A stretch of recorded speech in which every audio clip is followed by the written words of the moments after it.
Najib Telma, des actualités uniques, dynamiques et renversantes dans le journal TV. Pour les fêtes, Batimax amène la magie chez vous. Passez de joyeuses fêtes avec Batimax. Batimax, la qualité au meilleur prix. Lulchanao ni fampalalam-baovao.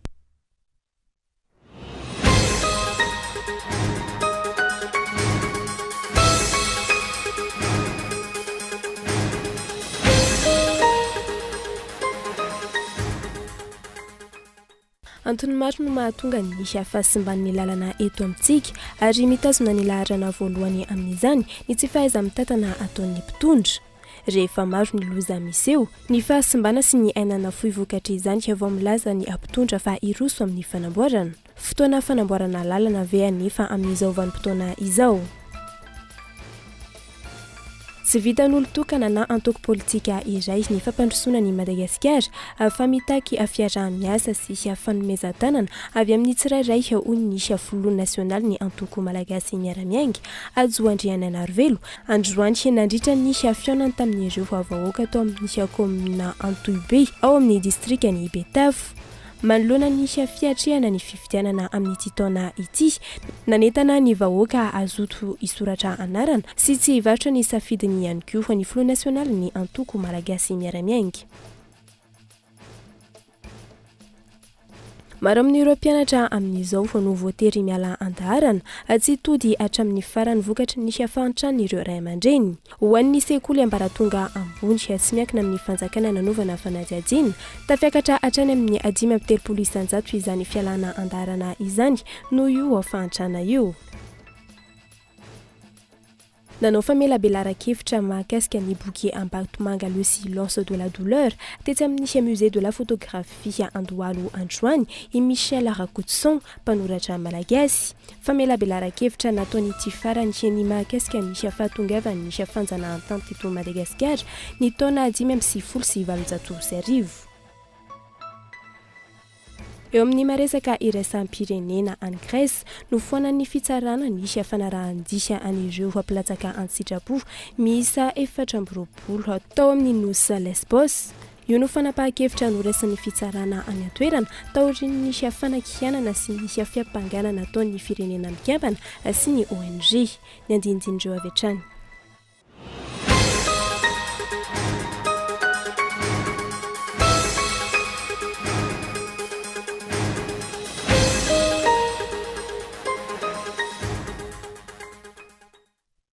Manatra ny araba tompoko lasy tompoko vavy tonga sondray eto amin'ny fampalalam-baovao ny Kolo TV amin'izao alina izao ka manasanao anaraka izany hatra amin'ny farany.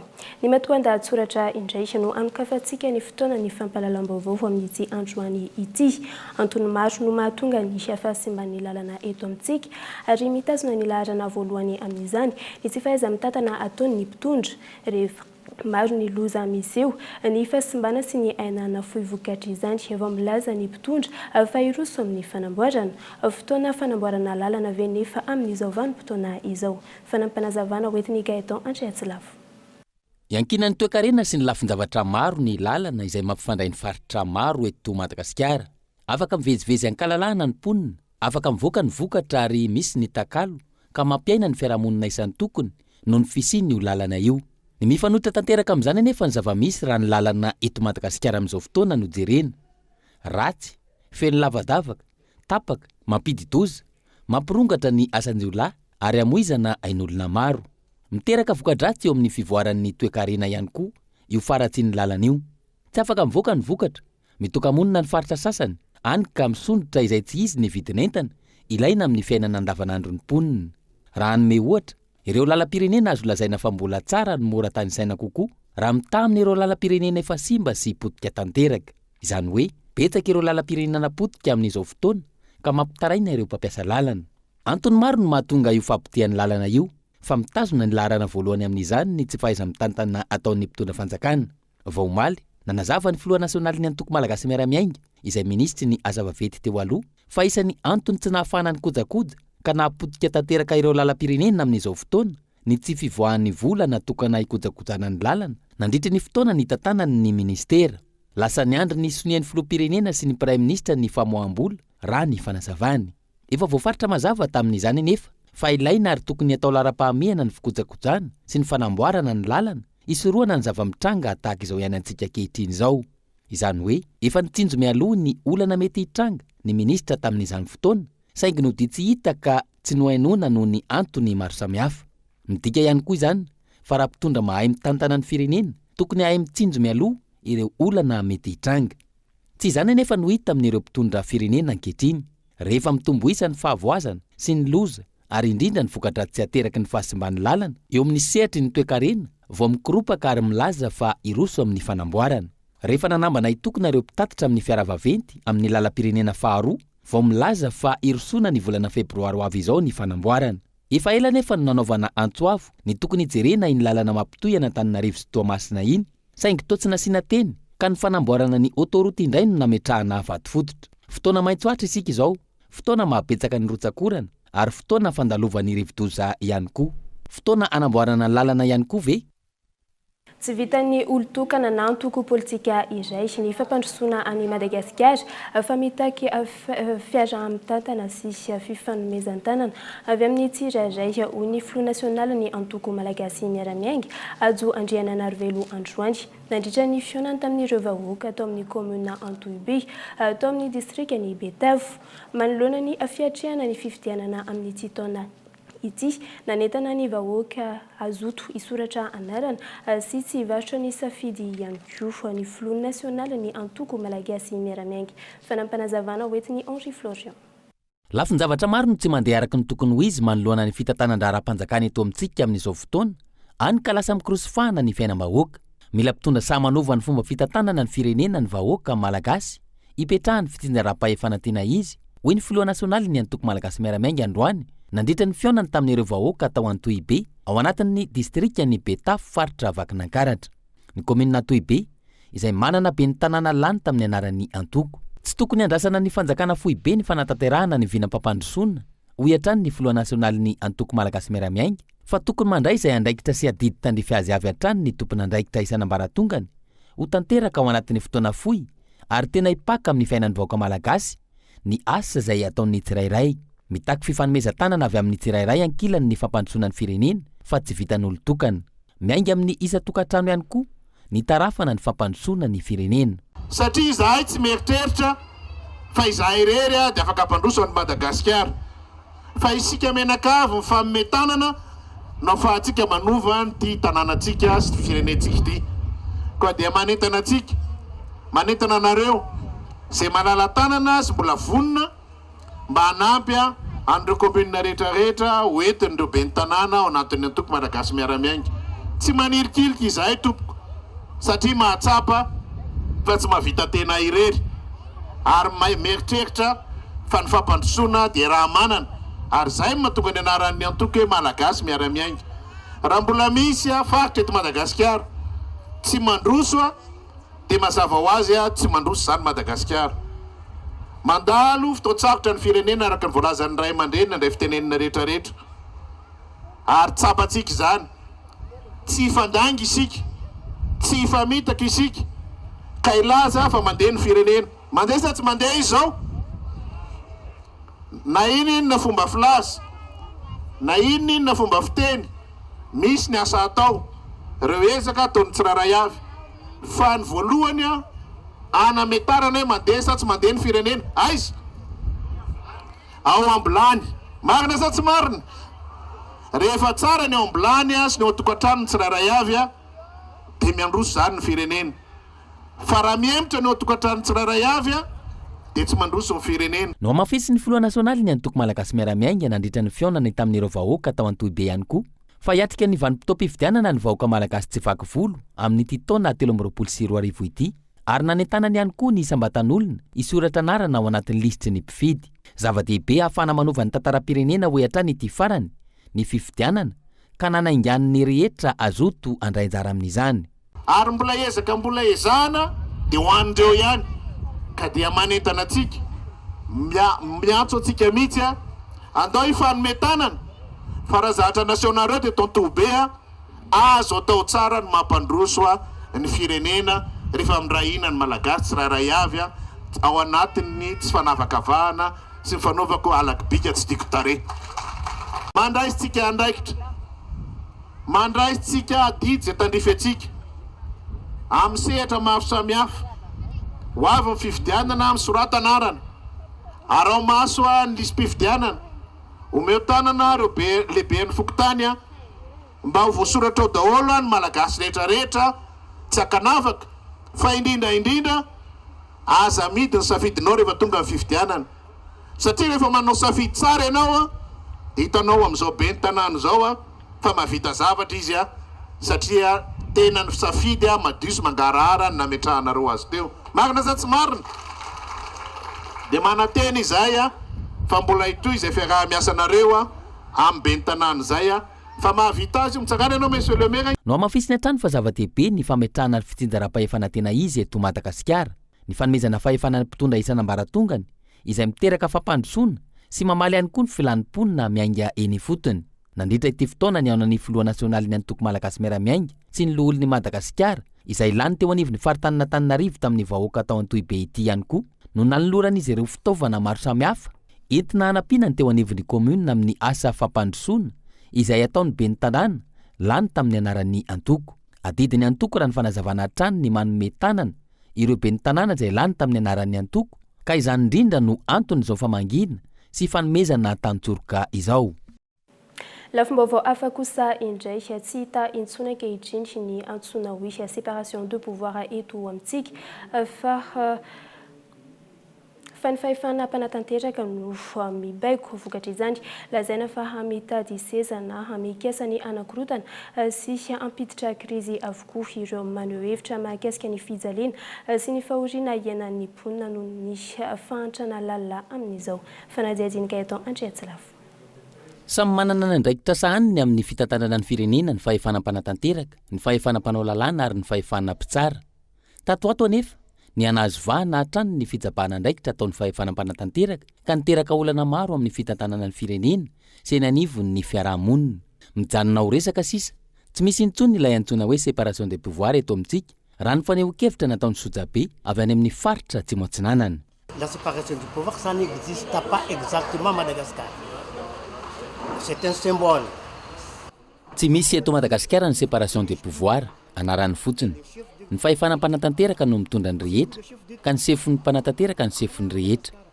Izay Madagasikara ary tsy azo laviny izany.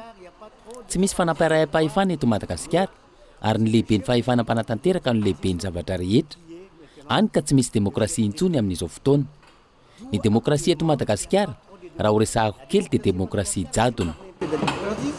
C'est la démocratie dictatoriale. Nandritra ny fivoriana ara-potoana natrehan'ireo fahefana mpanao lalàna farany teo tsy ahiviny. Napiaka-peo ireo solombavambahoaka teny amin'ny lapan'ny Tsimbazaza fa tokony atsahatra avy hatrany ny fitsapahana andraikitra ataon'ny fahefana mpanatanteraka amin'ny asa sy andraikitra sahan'ny fahefana mpanao lalàna no izy miteraka olana goavana eto amin'ny firenena. Niteraka krizy tamin'ireo androm-panjakana isan'ny tokony ary niteraka fandikan-dalàna maro samihafa ihany koa io fitsapahana andraikitra ataon'ny fahefana mpanatanteraka io. Vokatr'izay, tsy hita intsony ary ny avery ny demokrasia teto amintsika. Raha avery ny demokrasia, manjaka tokana ireo manana fahefana, miamahazo vahana ny kolikoly sy ny fanondranana antsokosoko ireo are-pirenena. Rehefa tsy miatra le démocratie dia ny vahoaka ny baby ny vokany. Ça tombe justement au malheur du peuple. C'est ça. On peut pas nier. Mazava ho azy fa miafara amin'ny fanakanana ireo teo aneho hevitra mahakasika izay tsy mety ataon'ny mpitondra eto amin'ny firenena ny tsy fisiny ny demokrasia ary manome vahana ireo tsy maty manota. Raha misy faneho-kevitra amin'izay tokony ahitsy sy arenina amin'ny fitantanana ny firenena, lazaina fa mitady seza na mikasa anakorontana sy apiditra krizy. Porofon'izany ny zava-nitrangana any amin'ny faritra Vatovavy sy ny faritra Fitovinany izay namoahany solombavambahoaka sy ny ben'ny tanàna voafito tao amin'ny distrikan'ny Kongo hevitra mahakasika ilay raharaha fivarotan-janaka no ny fahasahiranana lalina iainan'ny mponina any an-toerana. Voalaza tamin'izany fa manely vaovao tsy marina ireo olom-boafidy ireo ary tonga hatrany amin'ny filazana fa manakorontana ny firenena. Na inona ambara, ny mponina no mizaka ny tseran'ny aina sy ny fahatrana ateraky ny tsy fahaiza mitantany ny mpitondra iray eo amin'ny firenena. Ny vahoaka nefa ny manome fahefana azy ireo tamin'ny alalan'ny fifidianana. Lafy ny fanabeazana kosa indray maro amin'ireo mpianatra amin'izao no voatery miala andaharana sy tody hatramin'ny farany vokatry ny fahasahiranana ireo ray aman-dreny. Ho an'ny sekoly ambaratonga ambony tsy miankina amin'ny fanjakana nanaovana fanadihadiana tafakatra hatrany amin'ny 530 isan-jato izany fialana andaharana izany noho ny fahasahiranana. Fantatry ny ray aman-dreny rehetra fa ny fianarana ny lova tsara indrindra. Na eo azy izany, maro amin'izao fotoana ny tsy afa-manoatra noho ny fahantrana sy ny fahasahiranana iainana amin'ny andavanandro. Ho an'ireo mpiantoka na ray aman-dreny mampiana-janaka any amin'ny sekoly ambaratonga ambony, tsy miankina amin'ny fanjakana, maro ny tsy mahavita manohana ny zanany hatramin'ny farany. Dia betsaka ny ray aman-dreny tena te-hampiana-janaka fa tratran'izay tsy afa-manoatra. Misy zao no matetika misy zany zao hoe mandalo ato aminay dia mianatra dia rehefa avy eo miteniny any an-trano tsy araka intsony dia ohatra hoe fianarana tokony ho vita enim-bolana na ohatra izany dia aty amin'ny 7 volana aty miampan-daoniny. Surtout moa izy taty amin'ny lafiny hoe resaka fisitahana zany amin'ny sekoly dia tena maro be zay. Raha tsy resaka fotsiny hoe raha natao salanisa tao anatin'izay hoe taona 2020, 2021, 2022 zay manodidina tany amin'ny 35% tany 530 isan-jato ny tahan'izay fisitahana an-tsekoly zay. Raha natao zany fandinihana hoe inona marina na tonga an'izay hoe fisitahan'izay dia ny lafiny voalohany aloha amin'ny ankapobeny dia ny ara-tsosialy. Ho an'ny Randriamanantena Patrika, mpianatra taona faharoa amin'ny sampam-piofanana gestion amina sekoly ambaratonga ambony tsy miankina iray eto Andrenivohitra. Any Antananarivo, faritra Itaso no misy ny ray aman-dreny ary manofa trano izy miaraka amin'ireo mpiray tampo aminy. Mandefa vatsy ny ray aman-dreny ary manampy ireo zoky efa miasa ahafahany manohy ny fianarany. Na izany aza, tsapa ny fahasahiranan'ireo mpanohana raha ny fanazavana, maro ny fiafiana andavanandro. Zay zany tany an-tanàna foana no nianatra mandrapa-afaka ny baka fa tao aorianan'izay noho le fototra avisasa moa zany tsy ampy satria zay avy any ambanivohitra dia tsy maharaka le zavatra le tadiavinay zany le fianarana tadiavinay dia tsy maintsy niakatra aty. Le fiafiana no tena misy le fiafiana satria raha ho anay zao, anay roa lahy zao anatin'ny zay tsy public fa privé dia tena ambony be zany le eo amin'le kolazy fotsiny aza ohatra.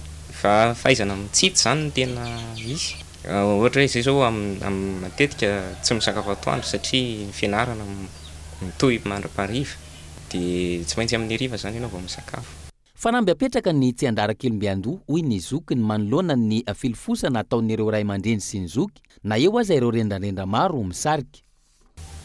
Zareo zao amin'ny anay manokana tsy miasa fa to dia juste mamboly sy miompy le asa dia hita zany efa tena hoe sahirana zareo dia zareo moa efa niteny hoe zay tsy mahavita, tsy manana ara-bola be fa misy le zokinay efa miasa zany dia le zokinay no tena hoe manositra eny amin'le verana satria le ray aman-dreny zany amin'ny ankapobeny efa tena tsy mahavita le fampianarana dia zay zany dia mila mahatsapa-tena zany ianao amin'izay hoe raha izy ireo zany ny antoka dia tsy afaka ny fianarana intsony dia raha misy le zoky manampy dia apetraka tsy maintsy hoe tratrarina le tanjona ao anatin'izay. Voatery mialan-daharana mitady asa ireo amin'ny ambaratonga ambony nefa tsy afaka manohy intsony. Maro ihany koa ny tranga hita amin'ny ambaratonga fototra. Tena voaniditra tokoa tsika izao ny 3 volana faharoa dia tena mbola misy ireo ankizy tsy nahefa akory ny saram-pianarana ho an'ny 3 volana voalohany izay tsy navita hatramin'ny farany zany hoe mety mbola hoe tsy voahefa ny volana desambra. Nana tolérance foana ny sekoly tonga ny examen dia mahazo manao examen ireo ankizy ireo fa amin'izao zany no nametraka ny sekoly hoe mba diovina aloha ny compte ho an'ny 3 volana voalohany izay vao miditra indray amin'ny 3 volana faharoa. Ho an'ny sekoly tsy miankana toa anay dia tena hoe ny saram-pianarana miditra no ahafahana manodina ny toeram-pianarana. Ho ana manokana aloha rehefa nitantana sekoly tao anatin'ny ataoko hoe 12 taona lasaka kely zao dia tamin'ity taom-pianarana ity anisany nanany sarotra ankoatran'ireo tamin'ireo hoe niainana ny Covid zany ny antony dia zao tsapa ny fianan'ny isan'ny mpianatra aloha voalohany indrindra dia efa zay zany aloha ny situation misy ny école hoe sady miena ny ankizy no miena no tsy afaka proportionnel na fiakaran'ny vidim-pianana ny saram-pianarana. Misy ireo sekoly miankina amin'ny fanjakana eto amintsika izay lazaina fa maimai-pona saingy tsy araka izany ny zava-misy raha tsy ilaza zava-tsy ny ambaratonga fototra. Ho an'ny université mpanjakana tsy ny rehetra manana ny mari-pahaizana baccalauréat no voaray noho ny tsy fampiny ny fototra-afotrasa. Eo ihany koa ny fiatoana matetika vokatry ny fitokonana. Sahiran-tsaina araka izany na ny ray aman-dreny na ny mpianatra manoloana ny tontolon'ny fampianarana amin'ny ankapobeny eto Madagasikara. Nanatanteraka congrès bastra tany Toliara nisy antoko tima sy ireo mpiarady amin'izao fotoana nanodidina nisy paikady apetraka tsy nisy fanararotana ataony nisy fitondrana ankehitriny mahakasika nisy fifidianana no isa nisy nasongadina nandritra izany fanampanazavana. Mitaky ny hamoahana ireo tetiandro mahakasika ny fifidianana rehetra hisy eto amin'ny firenena ary tsy mankasitraka ny rafitra misy eo anivony birao mahaleotena misahana ny fifidianana ny antoko tiako i Madagasikara. Ny vohitra ireo nandritra ny congrès paritra izay natao teto Toliara androany izay notarihiny filoha nasionaly ny antoko TIM. Miantso ny fikarakara zany fifidianana zany zahay mba moka le fotoam-pifidianana satria tsy maintsy atao amin'ity dia mba avoay retany ho rendanitra hoe amin'izao no tokony tsy maintsy anaovana fifidianana. Zany sy zany manana ny maizy azy zany commission nationale électorale indépendant ka indépendant nareo tsy eo dia vilavilaka ny sasa fotsiny nareo dia tsy afaka miteny tsy afaka manoatra zay mba tokony hoe tsy indépendant ianareo. Ko mbola miantso anareo zay raiseny raha mbola inareo no dia ovay ny raha fa tsy matoky anareo zahay. Ny vohitra ihany koa nandritra ny lahateniny filohan'ny antoko TIM hatrany ny tsy hisian'ny fanararaotana eo amin'ny feptaona iasany ireo olom-boafidy. Averina ny amin'ny vahoaka amin'ny fahefana ahafahana misafidy zay olona tia nitondra azy fa tsy atao tery vai manta fotsiny hoe zay tsy anao an'izao tsy hitanao an'izao satria tsy afaka volovolo am-pilatananay anareo zafatsanay. Tsy ekena ny fanemorana verindray tsy ekena mihitsy ny fanemorana ny fotoam-piasan'ny ny filoham-pirenena na ny ben'ny tanàna sy ny mpanolotra iny tsy anaiky an'izany mihitsika. Ny fikaonan-doham-pirenena no hany vahaolana hametrahana ny filaminana amin'ny fifidianana rehetra izay ho avy ho any antoko TIM. Tonga nanome voninahitra izao congrès paritra izao moa ireo mpikambana avy any amin'ny birao nasionaly sy ireo mpikatroka manerana ny faritra Atsimo andrefana. Sy any amin'ireo komuna ambanivohitra ihany fa maro ihany koa ireo tsy mbola manana ny kopy ampahaterana eto Antananarivo renivohitra ho an'ny eo amin'ny boriboritany faharoa isan'ny antony tonga izany sy fahafantarana ireo ray aman-dreny ny zaza sy ny fifindramonina fanadiadiany onona saina. Antony maro no mahatonga ny tsy fananany olona iray kopy naterana izay mitarika amin'ny tsy fananana karapanondrom-pirenena ka mahatonga ny fahaverezan-jo samihafa eo amin'ny firenena misy azy. Ambony tamin'ny tontolo ambanivohitra eo amin'izay tsy fananana kopy izay saingy maro ihany koa ny tranga eto Antananarivo. Eo aloha misy ireo mpifindramonina izay efa ela ny teto fa tsy teto dia eo koa lay fatahorana miditra birao. Eo koa misy le hoe tsy manana reny tsy fantany reny ohatra tsy manana taratasy dia lasa sahirana koa le zany atao reny satria na ny ray aman-dreny ary tsy manana taratasy. Eo koa le hoe tsy tena tonga saina tsy ampy koa le fanentanana na eo misy olona koa ohatra le venaketa le tsy mahay manoratra reny raisina tanana mihitsy amin'ny fanaovana sy fikarakarana taratasy. Nisy ny hetsika ny arahan'ny fanjakana sy ny komuna Antananarivo renivohitra manoloana io tranga io. Mahery ny 700 ireo nahazo kopy tamin'izany. Dia teo eo amin'ny 700 teo eo angamba aloha no azonay resahana fa ny kopy vita fanahaka amin'io fanaovana karapanondro eo. Nisy nanao kopy fa mbola tsy feno taona fa misy kosa ny nanao kopy izay anaovana karapanondro. Dia azo lazaina fa ny tombo sahady zany zao ny karakara sy ny nahazo karapanondro. Ary ilaina be da be ny maha-olombelona na tsy resaka fifidianana fotsiny ary fa mahasoa-olombelona dia ilaina tanteraka. Eo ohatra ny zareo avy any fitsarana, eo zareo aty amin'ny resaka mpitsabo satria misy ny visite somatika.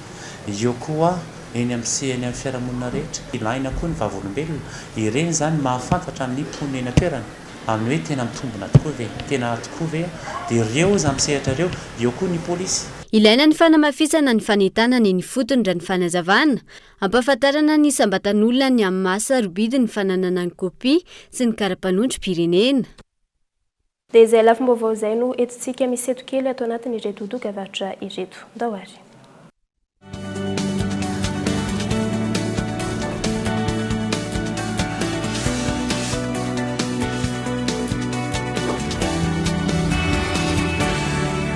Ta télé fibrée, voilà un vrai cadeau de Noël. En ce moment, abonne-toi à la fibre. Telma t'offre la box Telma TV, plus 3 mois d'abonnement à tes chaînes préférées en top qualité. Ça, c'est Dual Play. C'est à partir de 149 000 arrières TTC par mois. Rends-toi en Telma Shop. Telma, sa fibre numéro 1 Malagasy. Batimax se rapproche encore plus de vous. Bienvenue dans votre nouveau magasin Batimax Tarlalan ex-Safina. Carrelage, luminaire, électricité, sanitaire et des milliers d'autres articles. Batimax, la qualité au meilleur prix.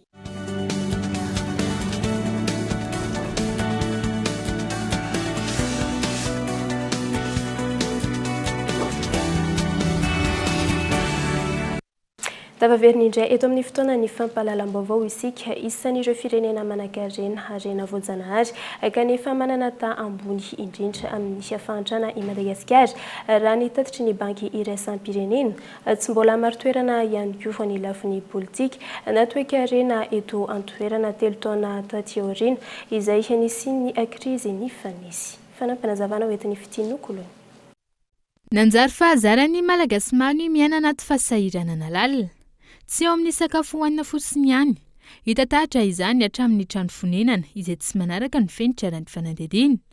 Isan'ireo fokontany manana tany ambony amin'ny fahasahiranan'ny mponina ny ao Ankorondrano Antsinanana. Izahay dia manatona ny isa-tokantrano mijery hoe ahoana ny ato salan'izany dia efa fantatray satria izay tena ao mihitsy manko no mipetraka dia mampatatra an'ireo olona ireo hoe reto tena sahirana mihitsy dia mandeha zahay isa-tokantrano mijery. Zay tompoko nahafantarana hoe tena sahirana le olona tena sahirana aminay zany tsy mbola misakafo ara-dalàna fa raha matoka iny dia mandeha izy misakafo amin'ny maraina dia ary tena zara raha misy hoe vilany kely eo fandriana ohatran'izany fa dia matory amin'ny planche ny sasany matory amin'ny botra ny sasany. Raha ny fanadihadiana, zara raha mahita 5,000 isan'andro ireo manao asa tena amin'izao fiakaran'ny vidim-piainana izao. Toy ity renim-pianakaviana manantena ity, zafikely miisa 2 no taizaina ankehitriny. Amin'ny alalan'ny fanisana lamba sy varotra legioma no ivelomana. Izay na manao ny sasalamby io ary zany tsy dia hoe mahita foana fa ndraindray zay manao zay hoe isam-bolana zany atao am-bolana le izy dia ndraindray mba hoe olona ray mba novanay mba tonga dia mba hoe ray-draisina. Ny sakafo aloha tena zarizary ndraindray satria tsy dia le fidiram-bola hoany tsy dia ara-dalàna fa tsy ampy ndraindray tsy ampy fa sahirana varotrana ohatran'izao zao dia rehefa tsy lany io dia simba aloha ny anana fa tsy anina. Zavikeliko zao dia misy zavikeliko tezaiko zao anakiroa no tezaiko eo menada dia misy keo ny zafiafiko miaraka mba misakafo amiko eo. Manoloana izany fahasahiranan'ny mponina izany, vahaolana foezaka trano no entin'ny fanjakana. Foezaka ary tsy ahitam-bokany. Isany amin'izany ny kalitsinjo izay nambara fa anampiana ara-sakafo ireo mponina tena sahirana. Raha ny fanadihadiana, efa 2 volana izao no nikatina ireo ivotoerana ahafahana mividy hani-masaka. Teo amin'ny 2 volana teo izy efa tsy nisy tsony fa teo aloha tezina dia foana nanomboka alatsinainy hatramin'ny sabotsy. Misy vary atoandro zany ary arizato na alohan'ny ankizy dia misy par secteur izy io hoe avaratra dia atsimo dia ohatr'izay zarazara. Isa-pokotany zany fa 5 zany mifokotany makaty. Tena tsy nafantatra mihitsy zay fa samy gaga fotsiny hoe tsisy kalotsinjo ny ankizy ary mbola tonga teo mitondra le arizato hoe ilahatra vary.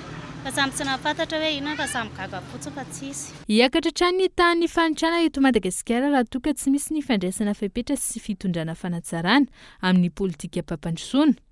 Ny rafitra entina mampandroso ny firenena izay tsy mitombona hatramin'izao. Alohan'ireo olona nanaovana fanadihadiana miaritra amin'ny fiakerany hofatrano isan-taona toy izay mitady Janoavy ny lafin'ny fandriam-pahalemana amin'ny toerana misy azy ireo no antony izany fanapa-kevitra izany herany fanazavana. Vidina ny fandriam-pahalemana ho an'ny olona maro isan-taona saika miakatra foana ny hofatrano afa misafidy ny hijanona ao amin'ny trano ihany ireo mpanofatrano antony milamina kokoa ny toerana izay misy azy ireo amin'ny lafin'ny fandriam-pahalemana. Trehitra misy zany hoe hiala amin'ity toerana satria tsara le sécurité izay ny tena nitiavana anazy. Izy ny antony ampakarana ny hofatrano zany dia karakarana ny trano ohatr'izay foana fanaondry zareo dia mampiomana izy 2 volana melona 3 volana.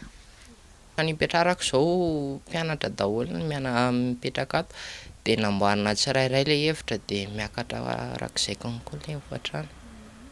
Aloha mieritreritra hoe mety tsy hofatrano satria ity trano nipetrarako ity zao mba tsaratsara ny sécurité. Ho an'ireo mpianatra tsy manatsafidy ireo ray aman-dreny mampiana-janaka eto Andrenivohitra fa tsy maintsy mandoa ny hofatrano na miakatra azy. Mianatra eny Ankatso dia isan-taona mety miakatra foana fa zaho zao vao herintaona nianatra tety dia efa niakatra le hofatranoko. Zao 7 alina dia efitra ray nofaiko dia niakatra 7 alina le izy. Tsy hoe aloha foana aloha izy, ny anazy 2 volana alohan'ny karany dia efa niteny izy satria nisy fotoana namboarina le trano dia niteny izy hoe miakatra le hofatrano dia mamana ihany miantoka an'le izy fa tsy za. Ny vola mihodina ao an-tokantrano no amboarina manoloana ny fiakarany ny hofatrano rano fanazavana. Efa mampilaza mialoha ny tompon'ny trano amin'ny mety fiakarany. Alina izy taloha dia lasa 7 alina indray izy zao. Roa alamina kely zany ny fandehan'ny vola. Eo zany no ampiasaina hoe mitsitsy zany satria misy fiakarana dia tsy maintsy mba mitsitsy kely zany zay. Tojo fahasairana natanteraka ny vahoaka malagasy amin'izao ny vidim-piainana tsy mitsahatra ny miakatra ihany koa ny hofatrano, ny karama sy ny asa nefa tsy misy ho an'ny olona maro. Mangataka fandraisana andraikitra aingana sy entitra amin'ny fitondram-panjakana ny vahoaka malagasy manoloana ireo tranga ireo. Efa manomboka ankehitriny ny fanamboarana sy ny fanavaozana ny trano fonenana amin'ireo mponina isorohana ny mety isin'ny loza mandritra izao vanim-potoana ny fahavaratra izao. Ankilany misy amin'ireo mponina no tsy manana fahefana amin'ny fanavaozana ka manao antsoafo amin'ireo tompona andraikitra. Fanampanazavana. Trano miotsaka, rano miakatra. Ireo amin'ny ankapobeny no iainan'ny mponina eto Andrenivohitra mandritra ny vanim-potoana ny fahavaratra. Samy tandindozana ireo any amin'ny faritra Iva na koa ireo mipetraka any amin'ny Ambondreny. Raha ny fanadihadiana tanatin'ny faritra Iva, tsy maintsy miroso amin'ny fanamafisana ny trano fonenana na eo aza ny fahasairanana isan'andro. Tena mihitsy n'olona satria mitady-daolina ny tafo dia asiana an'ilay tafo bolaka ireny. Dia rehefa fahavaratra ilay lalana ratsy be misy ireny le ohatra ny tata-drano ireny dia mijaly mihitsy ny vahoaka. Miakatra mihitsy. Miakatra amin'ny lalam-by. Eto Korondrano aloha ny anay dia rano be foana efa ela ny toranay teto. Le kanalina tsy misokatra izy zany no mahatonga an'ilay izy. Rano rehefa avy ny orana dia mandeha rano. Andraikitra ny fokontany izay fa ny trano tsy manamboatra izay. Mitate daholo mihitsy ny tafon'ny olona ety. Tsisy miandry aloka, mbola tsisy karama izao. Isan'ireo kaminina dibo-drano isan-taona mandritra ny vanim-potoana ny fahavaratra ny ao Antanjombato Atsimondrano. Anton'izany ny fonenan'ny trano tsy ara-dalàna eny an-toerana. Ho fisorohana ny mety isin'ny loza toy ny fiotsahan'ny trano.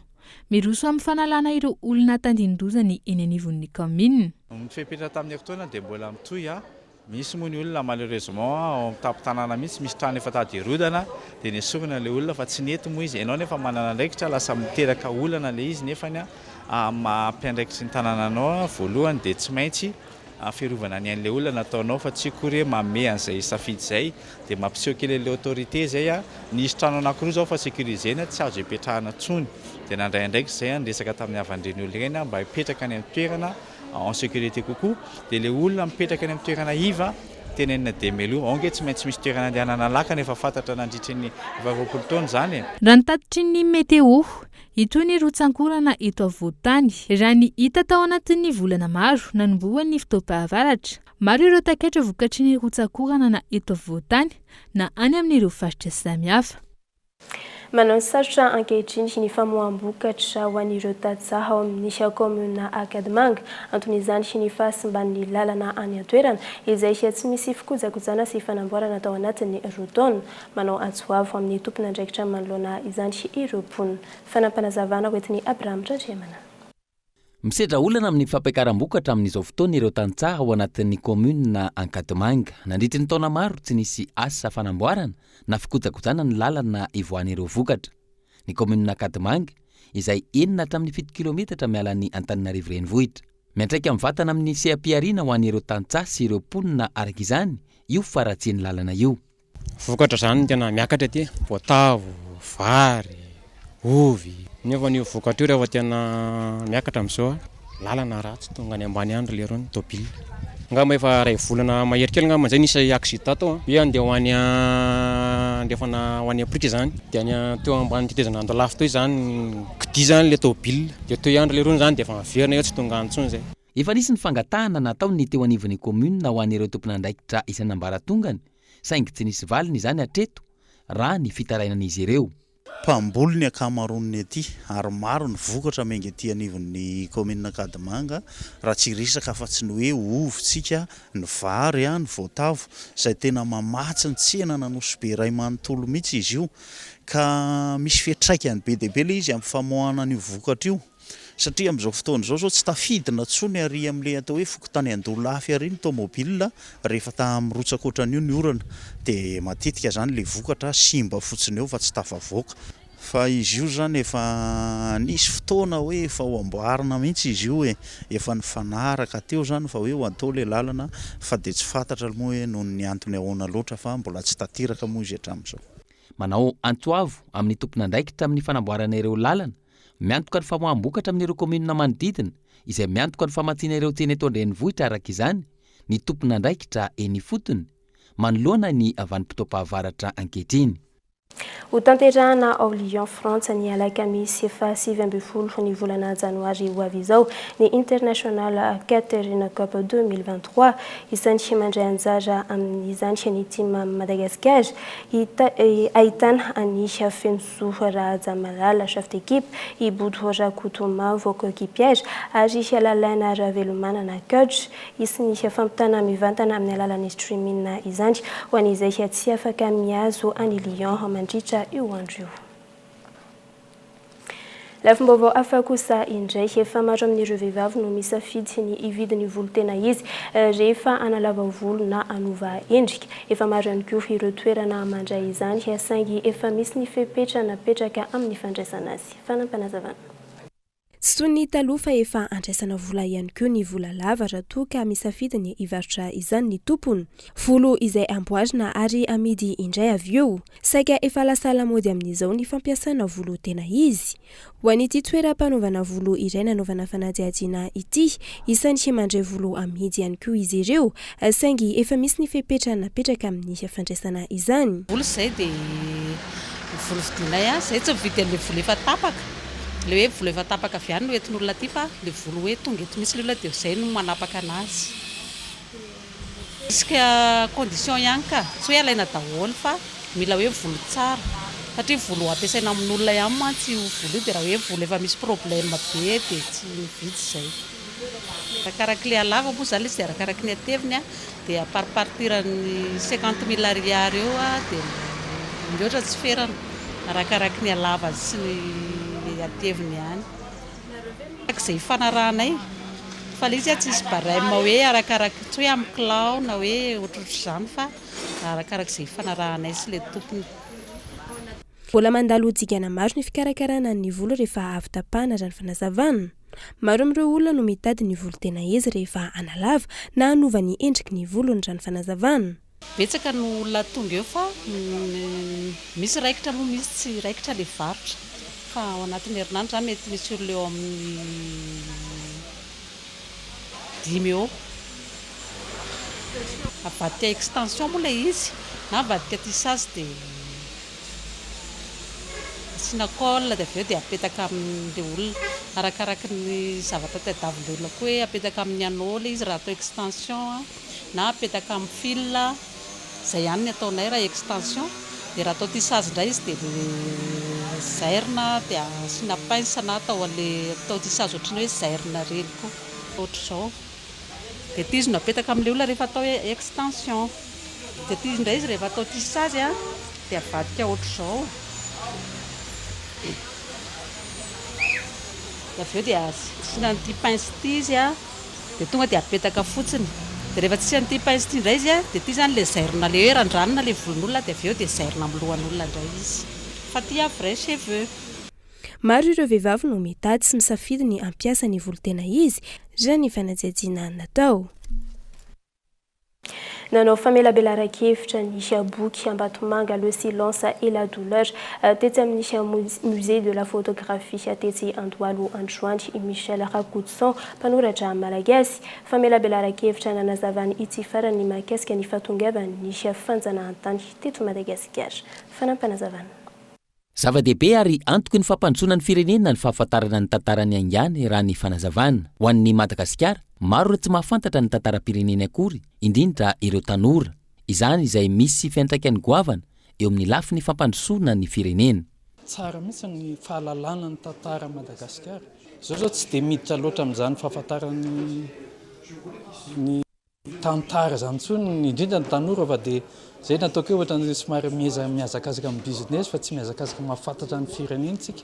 Zay zany hitako hoe tsy afahana mahafanta micomprendre azafady amin'ilay teny micomprendre ny hevin'ny firenena dia ny lalana alehan'ny firenena koa ilaina mihitsy zany.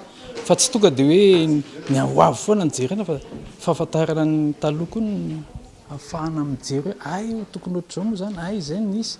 Hafa ny état d'esprit raha ohatra nahafantatra ny tantara sy hafa ny état d'esprit ny olona tonga dia mijery ny loha fotsy fa tsy mijerina ny erena.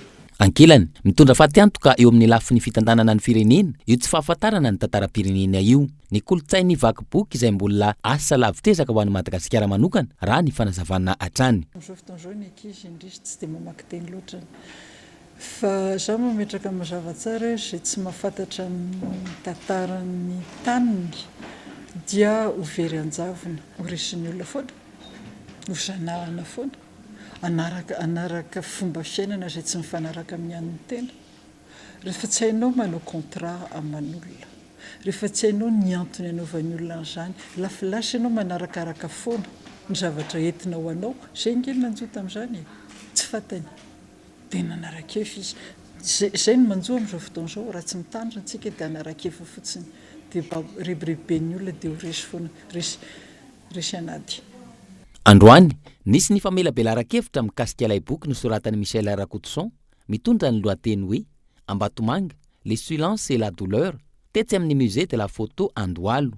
Boky mitantara ny fomba fiseho sy ny tranga nisy ary ny rivotra ny ainana nandritra ny fahatongavan'ny fanjanahantany teto Madagasikara.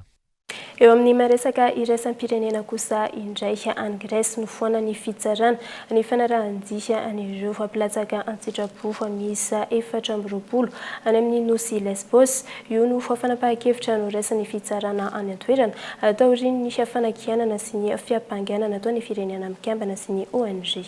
Fanampanazavana eo amin'ny sarin'ny France 24. Natsatry ny fitsarana ho Grèce omaly ny dingana fanarandi ireo mpilatsaka tsitrapo miisa 420 ny enjena noho ny fanampiany mpifindra-monina tsy ara-dalàna tradoza tao amin'ny ranomasiny Mediterane. Fanapahan-kevitra no raisin'ny fitsarana Grika noho ny tsy fahatomombanana ara-pitsipika sy ny tsy fisian'ny fandikana ny fiampangana ireo vahiny voaroroa tamin'ity raharaha ity. Ankilany, ny tsikera ary ny apanga ity trangana fanameloana natao tamin'ireo mpilatsaka ny sitrapo ity, ny firenena mikambana sy ny ONG. Ireo mpilatsaka ny sitrapo izay tsy hivina fa mbola enjen'ny fitsarana ho Grèce ankehitriny noho ny raharaha fanondranan'olona tsokosoko, famatsim-bola ary noho ny raharaha kolokolo ihany koa. Izay lafim-baovao izay tompo kilasy tompoky vavy no entinay mamarana ny fotoana ny fampahalalam-baovao ankasitrahanay anao tany tokantrano tany nanaraka izany hatramin'ny farany. Veloma tompoko.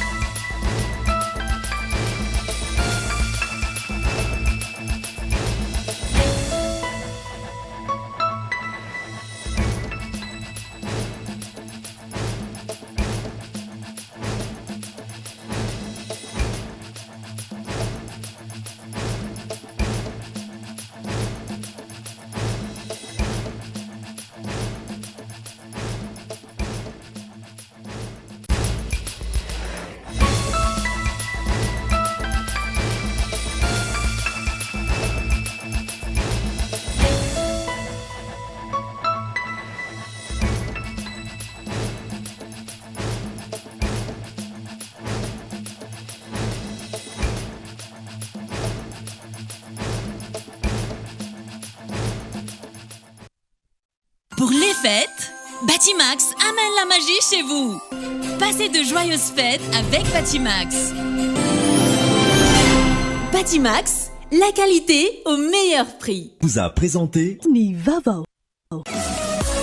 5G Batelma, des actualités unies, dynamiques et renversantes dans le journal TV.